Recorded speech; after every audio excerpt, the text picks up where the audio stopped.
The Needle. Written by Rambling Writer. Chapter 4. Look out behind you. Tramp, tramp, tramp. That was the rhythm of the day, over and over and over. Daring and her team pushed through the blizzard, their hooves tramping against the ground as the snow swamped them. The storm was the same as it had been the day before, almost exactly. Maybe it was just because she was tired, but that biting cold had a little more teeth to it today than it had before. But in spite of the bad night, everyone kept pace. Whenever Daring looked back, they seemed to be holding their heads a little bit higher than the previous time. She even heard Rangifera recommending eating coffee beans to Falende. Maybe their bad attitudes had just been weariness. Or maybe they were alert because they still heard the wolves. Because the wolves, wherever they were following them. Every now and then, a howl would tear through the blizzard from a different direction each time. The team would immediately jump into an outward-facing circle, ready to face down a pack. And the pack would always fail to appear. Daring couldn't even make out any dark shapes prowling around them in the blizzard. After a minute, the group would dissolve and set off again, a little bit more annoyed than before. In spite of the previous day's enthusiasm, the wolves were wearing on Daring. Every so often, she'd have to stop her pace just in case they decided to attack, but she couldn't go out after them, because what sort of moron would wander off into a blizzard like that? It was like they were using guerrilla tactics, trying to slowly reduce her to nothing so that... How will we know when we reach the end of this hellhole? Falende asked suddenly. Daring pulled her hood up and looked behind her. What? We're not there yet, so... I know we're not there yet. I know we won't be there for a while, Falende said, rolling her eyes. I just want to know when we are there. Or do you expect we'll find signposts going? Needle Vale, turn around? Well... Daring didn't know what the other side of Needle Vale looked like, did she? It could have been wedge-shaped. It could have been broad and circular. I'm not sure, she admitted. Falende's whole body heaved as she sighed. When we're heading west, I guess. So obvious a sign, mumbled Falende. We don't need to start checking for another few hours, said Windrose. Not wanting to deal with Falende, Daring ignored the argument. The mere mention of West had flipped a switch in her mind, and she habitually looked at her compass. She'd almost put it away when she'd realized what she'd seen. She double-checked it, and, still seeing the problem, frowned. The needle was pointing south, unless they'd somehow gotten completely turned around and wound up on the opposite side of the valley without crossing it. She tapped the compass. The needle jiggled, then turned counterclockwise to point north. Must have gotten stuck somehow. The needle did another full revolution. Her heart skipped a few beats, then Daring grinned. Finally, some concrete evidence that something was wrong with Needle Vale. None of the other expeditions had mentioned anything like this, which almost certainly meant they hadn't encountered it. She was already closer to uncovering the secret than anyone else before. It was a shame she didn't know how close was close. Daring stared intently at the compass. If everybody else saw it, the needle's movement didn't halt. It jumped around, sometimes doing full circles, sometimes twitching back and forth, sometimes sliding this way and that. Hey, girls! She yelled, praying it would still be moving once everyone arrived. Take a look at this! She turned around and practically ran for the others. Felende opened her mouth to say something, but Daring cut her off by shoving the compass in her face. She gave an angry look at Daring that shifted to amazement and maybe fear when she saw the compass. What in the... She whispered. Snatching the compass from Daring, she whirled around and waved it at Windrose. Look at this! Look at this! Hold it still. Protested Windrose. I can't. Look! Felende finally calmed down enough to hold the compass steady. Windrose stared at the compass. She blinked and tilted her head. Well, that's ominous. And you said there wouldn't be any weird crap out here. Felende said, smirking. Hearing the ruckus even above the blizzard, Rangifera and Stalwart had gathered around as well. Huh. Said Rangifera. Give me a... She shrugged off her bags and began rooting for them. Odd. Said Stalwart. Not unheard of, but very, very odd. She carefully took the compass from Felende. The compass glowed for a second, then Stalwart passed it back. I can't detect anything wrong with the compass itself, but that implies that there's something wrong with the land itself, or at least the general area. We already knew that. Said Daring. It's what... But Stalwart shook her head. No, I mean very wrong. She said. More than just a storm. We ought to be looking at magically carnivorous plants, inverted rock slides, insanity-inducing springs. Or unusually aggressive wolves? Asked Felende. Maybe. Said Stalwart. Probably. Here we go. Said Regifera. From her bags, she pulled out her own compass and held it out so everyone could get a look at it. Its needle pointed resolutely north. They waited, but after several long moments, nothing happened. Huh. I wonder why nothing's wrong with... The needle twitched. It spun in a complete circle.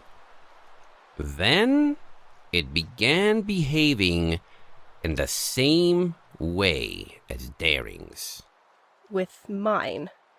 Rangifera tapped at the compass. No change in behavior? Rangifera grinned. At least this trip won't be a complete waste. Definitely something up with Needle Vale. What is your deal, my confounding compass? Stalwart? Asked Windrose. Should we be worried about that? You said... Daring saw the dark shapes come bounding out of the snowstorm, and before she'd fully register them, she yelled, Wolves! Everyone froze, and then everyone scattered, caught up in the fight or flight instinct. Daring had shed her saddlebags for speed. Maybe the others had too. She half ran, half flew through the snow, wind buffeting her all around. She forced herself to land and get a good, firm grip on the something snarled behind her. Daring whirled around to see a wolf come lunging from the white. A quick flap took her up into the air, leaving the wolf to viciously attack the empty space where she had been. She forced herself down before the wind could carry her too far. The wolf turned around and charged at Daring again, fangs bared. But now, Daring was ready. When it tensed to jump, she flapped forward, spun, and kicked out with her rear hooves. The buck hit the wolf straight in the face. Its attack became an agonized roll on the ground. Lacking any weapons, Daring pounced on the wolf and pummeled its ribcage with her hooves. Yowling, the wolf swiped at her with its claws. Daring pulled her head back and escaped with nothing more than a light scratch across her nose. Using her wings to keep herself on top and the wolf down, she kept attacking the wolf's ribs, taking out her anger on one of the things that had caused it, hitting the wolf over and over and over.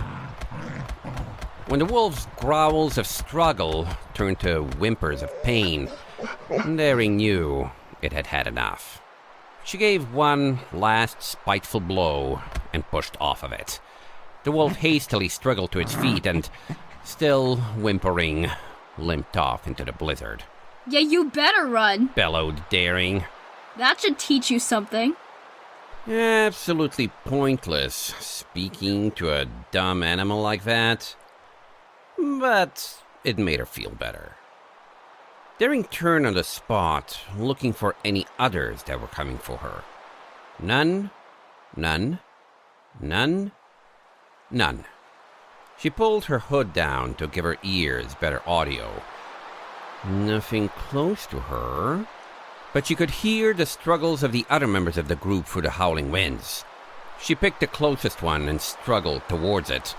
The winds picked up, forcing her to the ground. Whoever it was, their wolf was barking loudly. The pony or reindeer was also yelling angrily at the wolf, but not running. It was Windrose? Yeah, Daring recognized her voice. She picked up her pace as much as she could manage. Soon, Daring could make out shadows through the haze. Definitely Windrose and a wolf. They were standing their ground, staring each other down, but neither looked ready to give up an inch. The wolf was low to the ground, barking furiously. Whoa, hey! Yelled Windrose. Bad wolf, bad! Was she? Daring blinked and squinted at the silhouette. She was. She was, honest to Celestia, waving a hoof scoldingly at the wolf. We're not attacking you! Go on and get! She waved the wolf away like it was an especially annoying squirrel. Get! The wolf, not being an especially annoying squirrel, kept barking at her. It jumped a foot forward. Windrose stepped half a foot back. Windrose! Daring yelled. Run! She started flapping, bounding through the snow like some mutant rabbit, but the wind and snow still slowed her. Windrose didn't move, didn't look away from the wolf. She didn't even look like she heard Daring. Now, listen! She said sternly and not at all hesitantly. We can do... The wolf leaped forward, fangs bared. Windrose yelped, reared, and put up her legs to shield her face. The wolf latched onto one of her hooves as momentum made her stumble and topple over. With the wolf clawing her, Windrose rolled onto her back and kept rolling backwards, somersaulting through the snow until she was on top of the wolf. Still fending its jaws off with one hoof, Windrose jabbed it once in the neck and twice in the stomach. The wolf squealed. Windrose rolled off it, and it scurried back into the storm. By now, Daring had finally reached Windrose. Coming to a stop, she stared after the wolf. Huh. She flicked her ears and raised an eyebrow at Windrose. What? Windrose said defensively. The animals tend to be just as nuts as the weather this far north. Knowing how to fend them off is kinda defensive lesson number 1. She looked at the hoof that had been in the wolf's mouth. It had gained several deep furrows from the wolf's teeth, but it wasn't bleeding. Hope thou buff out. Hey! From behind her, Rangifera walked up out of the snowstorm, glancing where the wolf had run off and Windrose. Her spear was floating at her side, but the end was bloodless. Interesting strategy, my fine fighter, said Rangifera seriously. What made you think it'd run so quickly? Because they're wolves. Said Windrose. They're apex predators, so they're not used to prey fighting back. Hold off their attacks, get in a few solid hits, and they'll run for the hills. Even I can do that. She absently almost unconsciously, rubbed one of her legs. It's a bit tricky actually getting those hits in, though. Good to see you're all right, in any case. Regifera wiped her face down. For the first time, Daring noticed that she had a few bloody cuts going straight down across the left side of her mouth. They'd go nicely with the scars she already had, and seemed to counterbalance the one next to her eye. Don't worry about me. She added, seeing Daring's expression. They're shallow in any case. She tapped the cuts and grinned, stretching them awkwardly, but didn't flinch. And I just got this. Daring pointed at the slice across her nose, already scabbing over. She pushed her hood down and ran a hoof through her sweaty mane. Her heartbeat was slowing down, but she hadn't noticed it speeding up. Adrenaline. If this isn't fine, I'll eat my hat. Rangifera's eyes flicked upwards. What hat, my bareheaded brawler? It's back in Vancouver, and I'll have you know it's a very fine pith helmet. I'll hold you to... Hey. Windrose stuck a hoof in the air. I hate to interrupt the, hat talk, but how are we gonna get back to our stuff? Daring and Rangifera looked at Windrose. Daring and Rangifera looked at each other. Daring and Rangifera looked at the snowstorm that had already obscured their tracks. Well, poop, said Daring. And where are Stalwart and Felende? Double poop, said Rangifera. not poop. Daring said in a flash of inspiration. Rangifera, do you know any spells to make you louder? If you can yell through the blizzard. On it. Rangifera's antlers glowed. Hey! She bellowed, far beyond her usual voice. Felend! Stalwart! Are you over there? It's Rangifera! Daring, Windrose, and I each fought off our wolves! For several long moments, silence. Then, Rangifera, is that you? It's Stalwart. It's Rangifera! I'm with Daring and Windrose! Thank goodness. I've got Felenda. If you'll give me a moment. suddenly, a bright light pulsed some distance away. Ha! Still got it. Follow the light and we can meet up. Stalwart and Felende weren't far away. Stalwart had a large gash in front of her clothes, while Felende was ignoring a thin cut straight down her leg and panting heavily. As luck would have it, the pair was sitting with the bags everyone else had abandoned. And, in fact, luck didn't have it. Didn't I tell you about the tracking spells I put on our stuff? Asked Stalwart as she rummaged through her saddlebags. I must have.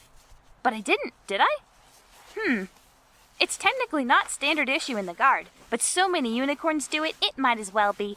You stick a simple tracking spell on something important, and then you can't lose it. Great for recon in unfamiliar territory. Track your tent pole, head out, can't get lost, because you always know where... Here we go. She levitated out a roll of bandages and some dressing. She began tending to Felende's wound. I'm a mountaineer, not a fighter. Said Felende gruffly, as if she were preempting any observations. Stupid dog came at me from the side and... She snorted. Bandage isn't too tight, by the way. Keep it like that.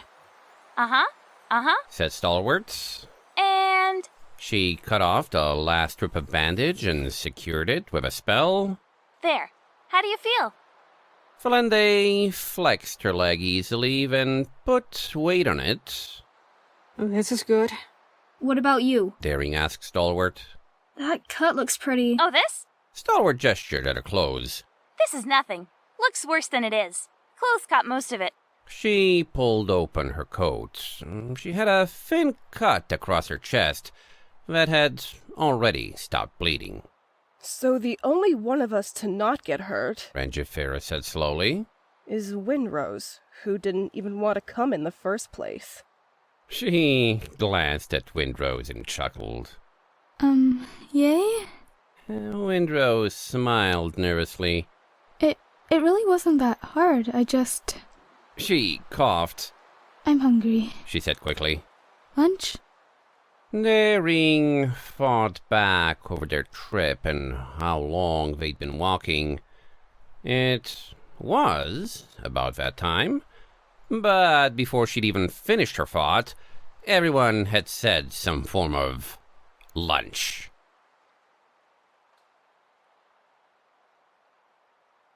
Thankfully, in spite of the fight, everyone was far more relaxed than they had been in the morning.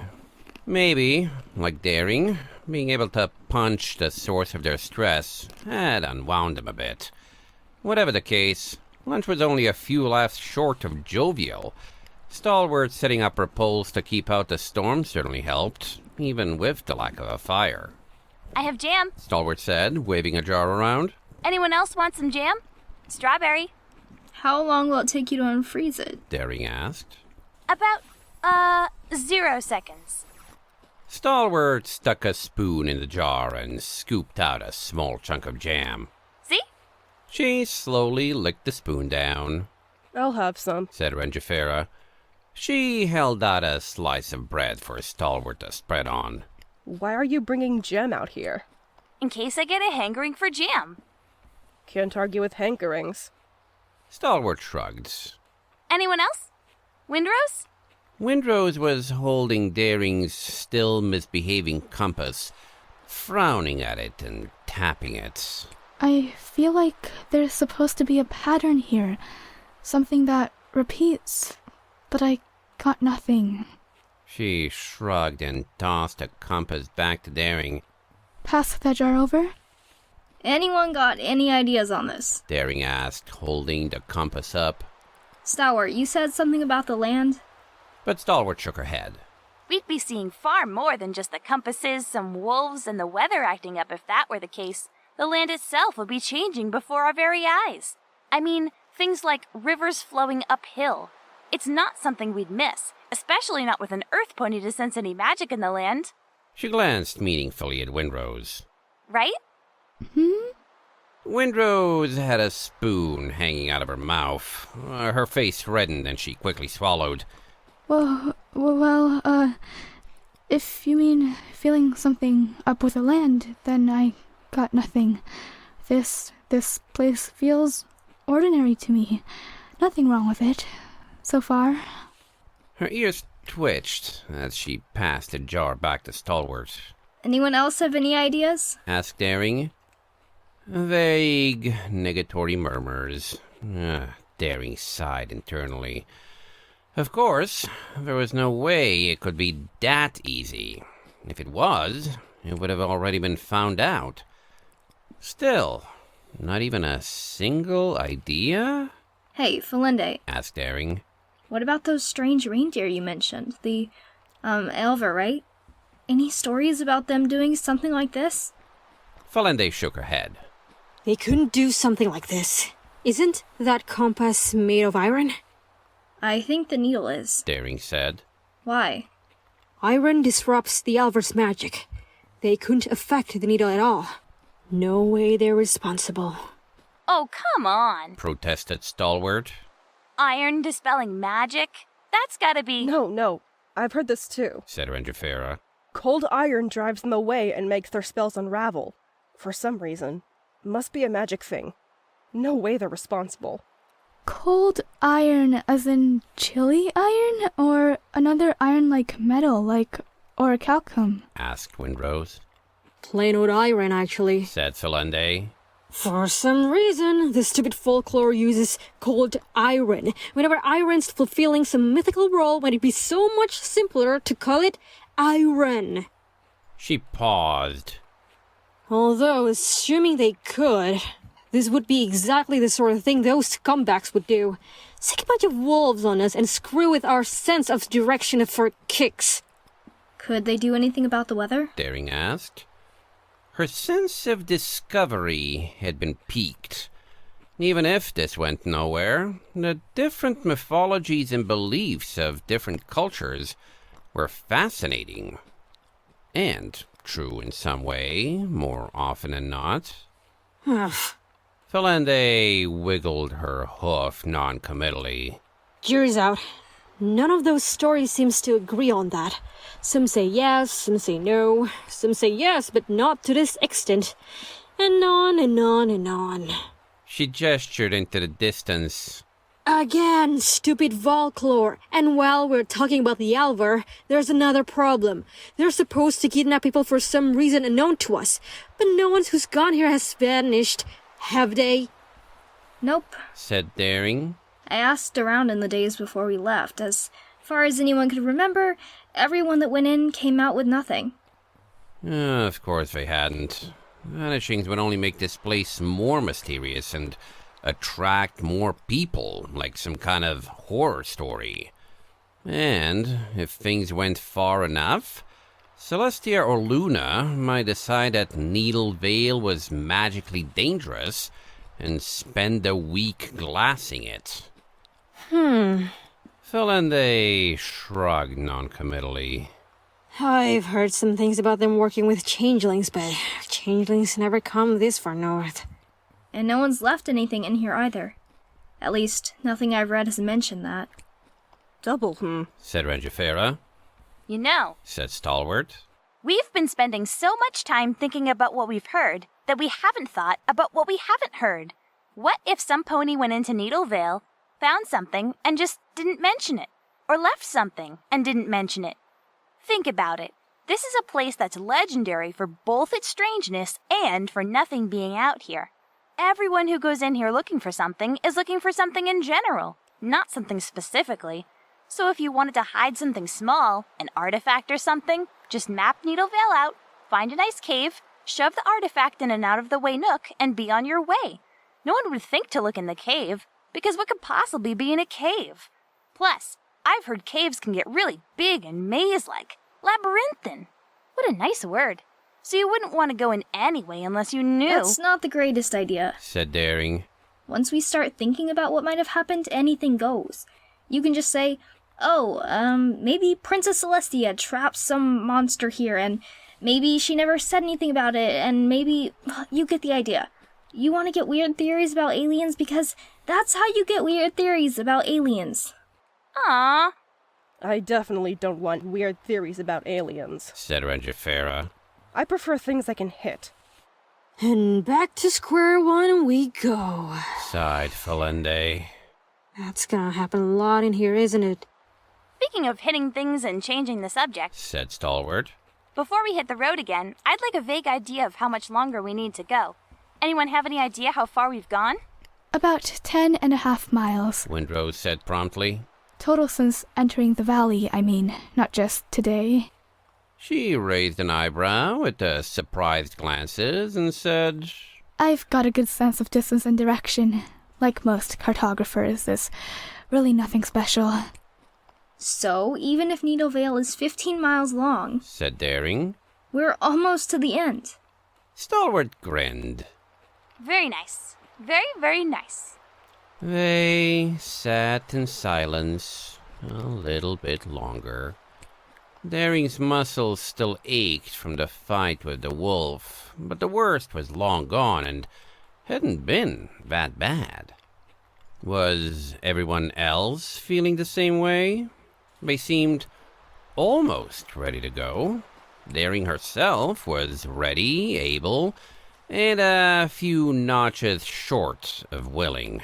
Adventure was great, but sometimes you just needed to sit a while. This was one of those times. Windrose had definitely made the right choice in proposing lunch. You know, I just realized something. Said Windrose. We haven't heard a single wolf howl in the past 15 minutes. They hadn't, Daring realized. Just the muffled wind of the storm. The entire group tensed up, waiting for... But nothing came. They waited and waited. Nothing and nothing. Thank the stars. Breathed Felende. If those frickin' things are finally gone. Let's not jump to conclusions. Daring cautioned. But wings crossed. before we go, any jam left?